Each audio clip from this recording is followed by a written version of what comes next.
మరిన్ని వార్తలు వేగంగా సంక్షిప్తంగా చూద్దాం. యాదాద్రి జిల్లా యాదగిరిపల్లిలో ప్రభుత్వం చేపట్టిన నక్షా సర్వేను కలెక్టర్ పరిశీలించారు. యజమానుల సమక్షంలోనే భూమి సరిహద్దులను గుర్తించాలని సిబ్బందికి సూచించారు. కరీంనగర్ జిల్లా చొప్పదండిలో నిర్మాణంలో ఉన్న 100 పడకల ఆసుపత్రిని కలెక్టర్ చిత్రా మిశ్రా సందర్శించారు. 10 రోజుల్లో పనులు పూర్తి చేయాలని అధికారులను ఆదేశించారు. నిర్మల్ జిల్లాలోని దసరాబాద్, కడిం మండలాల్లో కలెక్టర్ భవేష్ మిశ్రా పర్యటించారు. కేజీబీవీ ప్రాథమిక ఆరోగ్య కేంద్రాల తనిఖీ, ఎస్ఐఆర్ ప్రక్రియను పరిశీలించారు.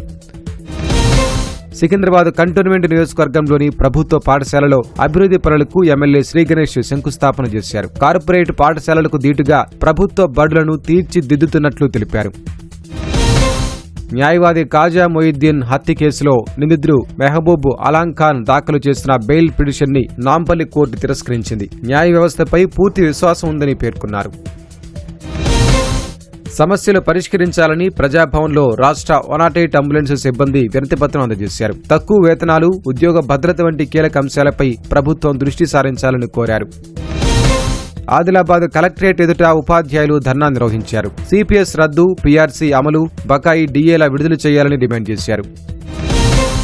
మహబూబాబాద్ జిల్లాలో సీఎం రేవంత్ రెడ్డి చిత్రపటానికి కాంగ్రెస్ నాయకులు పాలాభిషేకం చేశారు. ప్రభుత్వ జూనియర్ కాలేజీ కొత్త భవనానికి 20 కోట్లు మంజూరు చేయడంతో హర్షం వ్యక్తం చేశారు.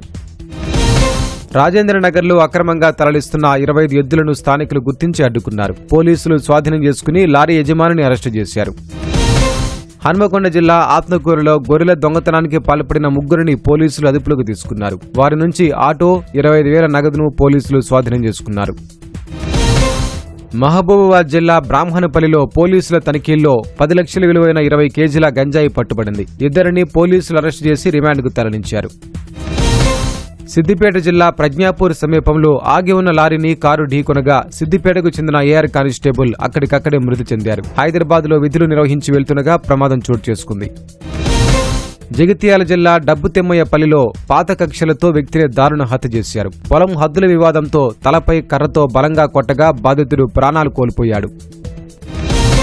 శ్రీ జగన్నాథ్ రథయాత్ర మహోత్సవాన్ని ఈ నెల 16న కన్నుల పండుగగా నిర్వహించనున్నట్లు ఇస్కాన్ టెంపుల్ ప్రతినిధులు తెలిపారు. హైదరాబాద్ బషీర్బాగ్లో రథయాత్ర పోస్టర్ను ఆవిష్కరించారు. శ్రీ లక్ష్మీ నరసింహస్వామి వారి సన్నిధిలో ఆంజనేయ స్వామి వారికి ప్రత్యేక పూజలు నిర్వహించారు. విష్ణు పుష్కరిణి ఆవరణలోని స్వామివారికి మన్యసూక్త పారాయణంతో అభిషేకం నిర్వహించారు.